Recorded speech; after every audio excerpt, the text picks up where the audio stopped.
I always tell you to look at the bigger picture. I always tell you to reflect on things. I always tell you to examine things. I don't tell you these things just to tell you them. Because I'm not here to entertain you. I'm here to edify you. I'm not that much interested in making you feel good. Because once you become better, you will feel better. And feeling better is superior to feeling good. It's not about the feeling. You must be better, then the feeling better will take care of itself. Too often people are focused on relief. And I'm not here to give you relief. I'm here to edify you so that you are delivered, so that you are operating in prosperity. Okay? So, about seeing the oddity in patterns. Let me give an example. Let's say you rented a place, a flat somewhere, and the landlord, you only saw him once when you had to sign the contract, and from that point on you just paid the monthly rent. But then after 2 years someone asks you, where's your landlord? And you think, huh? Which landlord? And then you think, James. Yes, James, he's the landlord. I signed the contract and I pay rent every month. And someone asks you, well, okay, have you ever seen James beside that day you signed that contract 2 years ago? You said, no. Did you ever try to contact James? You said yes, but James is always busy. The individual you're talking to, who's an outsider, will tell you, Eric, this situation is bad. And Eric may think, okay, why is this bad? And then the individual tells him, okay, Eric, this James, who's the landlord, he, being the landlord, he has an obligation to pass by from time to time to see if his property is all right. Remember, this property requires maintenance. You pay rent, and he takes money from the rent to pay for the maintenance. So he should be here once a month or once every 3 months. At least one every 3 months, he should pass by to inspect the property. You've been living here for 2 years. He never came. What is that? And then you begin to think, let's say you're Eric, and then you begin to think, okay, this is a bit weird. And the individual tells you that he's always busy is a lie. Look, if he is willing to use this property to get an income, he should also be able to check it out. This is his source of income. So why doesn't he check it out? Okay, let's make the example a bit more complicated. Let's say you've been living there for 2 years, and during that 2 years, there were some housemates that picked up knives, so the police had to come several times. But every time the police came, you told the police that the landlord doesn't want to come, that he has no interest in coming. And even the police officers began to tell you, what is this that his landlord doesn't want to come? This is his property, and one of the renters lost his mind, wanted to stab people. He should come. I don't care where he is. By law, he has to come. And the police officer was right. Well, and you tell the story to everyone about how there were renters over there that lost their mind and the landlord never wanted to come. Everyone wears this. Even someone at an Irish pub who's drunk or half drunk listens to this and would think, huh? He may be half drunk by whiskey or whatever, but when he hears this, think, so that guy doesn't want to come to his own property. Oh, watch out, man. Okay, he'll be half drunk, but at least he will be telling you facts. And let's say now that it gets worse. You had someone that wanted to rent the most expensive apartment available. So he had to pay a deposit as well as 2 months rent. So it was like 2,000 euros he had to pay. And he was willing to take the place. And he kept calling the landlord saying, okay, when can I come to pay? When I come to sign the contract? and landlord didn't want to come. And now you think, well, wait a minute. Someone was about to pay you 2,000 euros. And from then on, you would receive 800 euros a month. That's income for you. Why didn't you come? Or why didn't you send someone to do it on your behalf? Any businessman who hears this will think, okay, something is up here.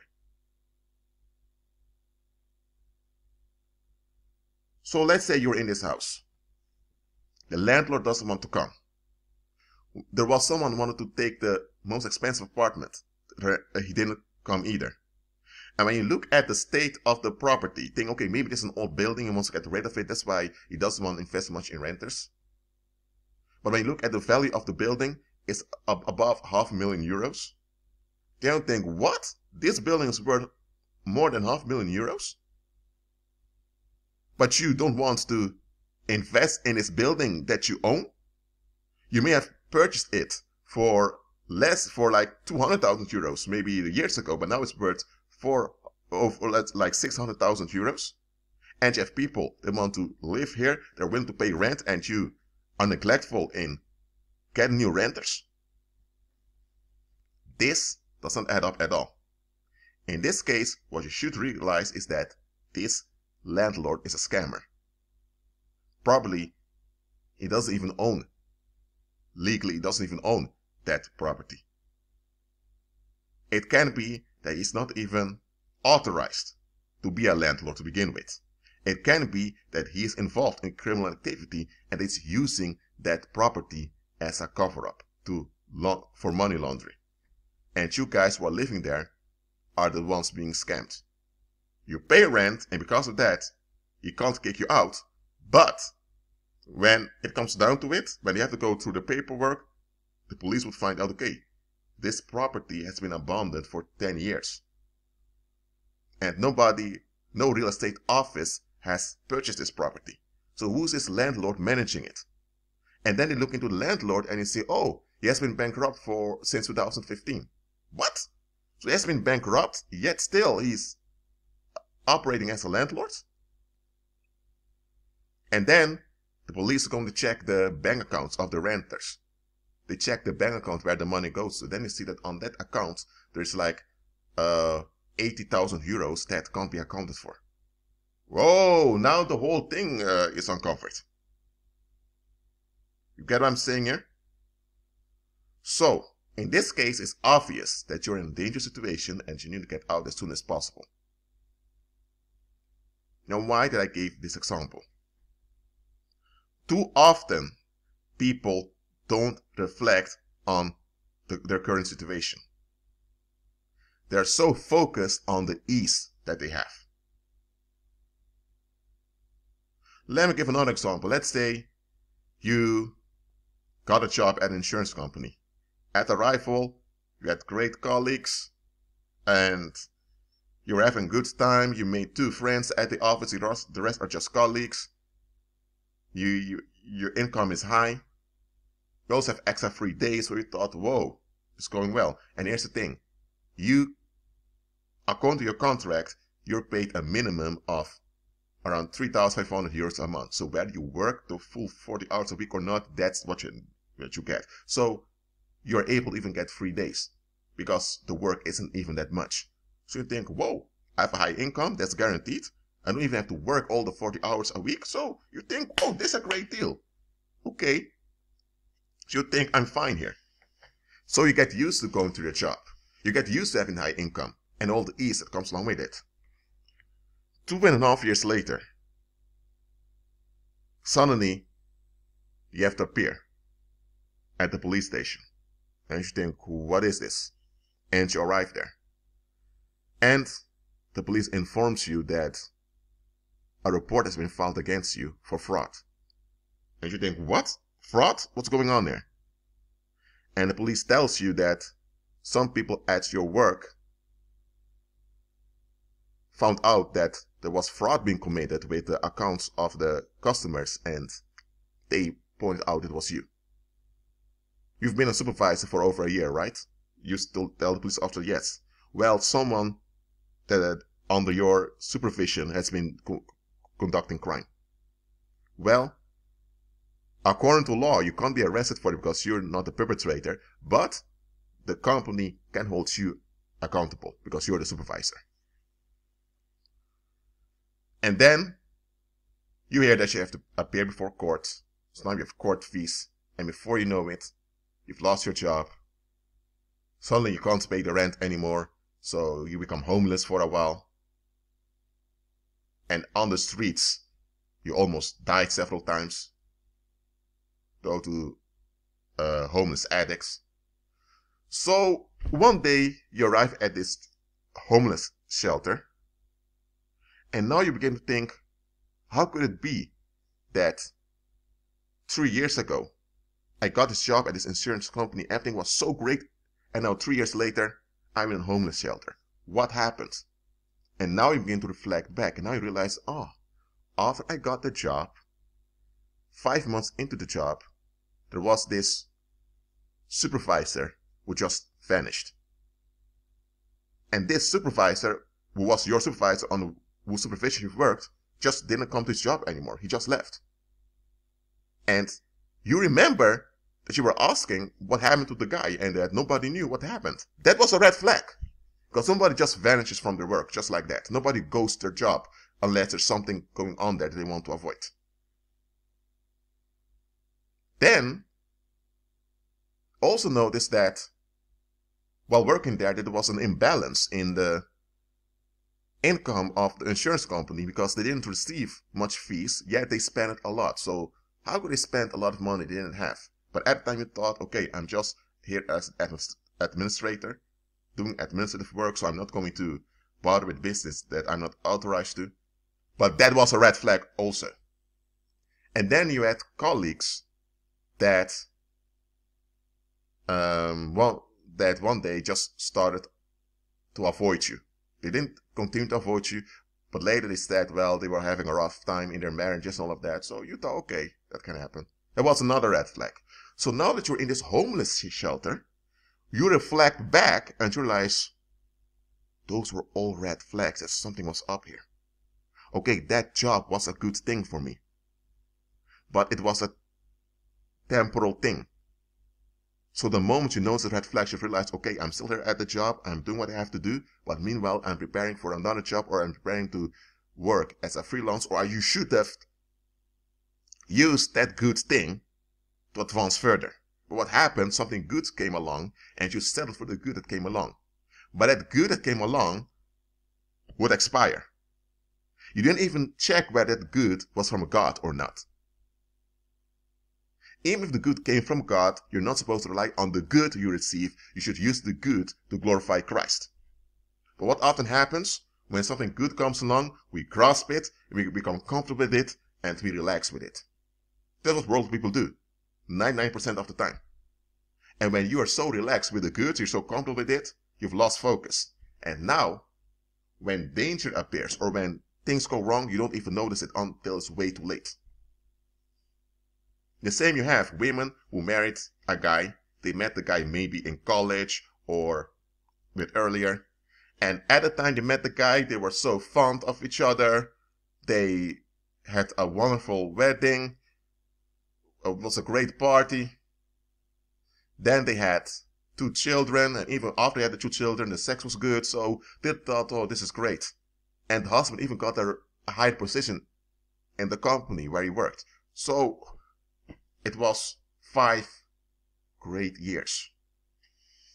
In the 7th year of the wedlock, I'm just called like that, the wife noticed that the husband didn't have much sexual interest in her anymore. Big red flag. Males are the intense ones who have the drive. So if the male suddenly doesn't want to sleep with you and you are his partner, something is wrong. Okay? But the wife was so into their family life that she was a married woman. She was so stuck on the validation she got from the community as being this modest Christian woman who did the right thing, marry, then have kids. She was so into this validation that she didn't notice, okay, why doesn't my husband doesn't want to touch me or be physically involved with me? What's going on? we have 2 children together, so it's not that he has a physical, he has an erection dysfunction. He doesn't. So what's going on there? And later it became that the husband is mainly at work and he's barely at home. Sometimes he ignores his wife for days. But the wife, now in the 9th year of their wedlock, is still onto this drug of being validated by the community. The children were now in primary school, begin to notice that something is wrong at home. The children begin to act out. Oh, another red flag. And later, the wife finds out that the husband may be cheating. Maybe. There are signs of it, obvious. And before you know it, the woman ends up in a hospital. And fortunately, she doesn't die. She survived her wounds. What happened? The female lover of her husband beats the crap out of her. The other woman who was involved, of which she was not aware, wanted to get her out of the way. And her husband was fed up with her. Because her husband only got into the wedlock to make himself appear good to society. Because the husband was involved in all kinds of criminal things that the wife wasn't even aware of. So he married that woman because she was at church. So he wanted to have a good reputation, went to church to get that woman over there. He had intense sex with her the first 3 years so that they would have children. After the second child was born, he continued with intense sex for about half a year. When she was ready to have sex again, and then he just stopped. He was done. He was now a family man with children that he could use as a cover. Meanwhile, he returned back to his original filthy lifestyle. She was being used all the time. Why didn't she notice that something was off? Because something that appeared good came by. She got so excited. She clinged onto it, and she got at ease with this clinging. And it almost cost her her life. It almost became fatal. This is what happens in the world every day. Unfortunately, it also happens to believers. Reflect on your current situation to see what's going on. Reflect on your situation so you will notice things so that you take constructive actions every day. Okay? Both spiritually as well as in the physical. First, spiritually through prayer, decrees, declarations, and all of that. And then it works out in the physical. Reflect on your current situation.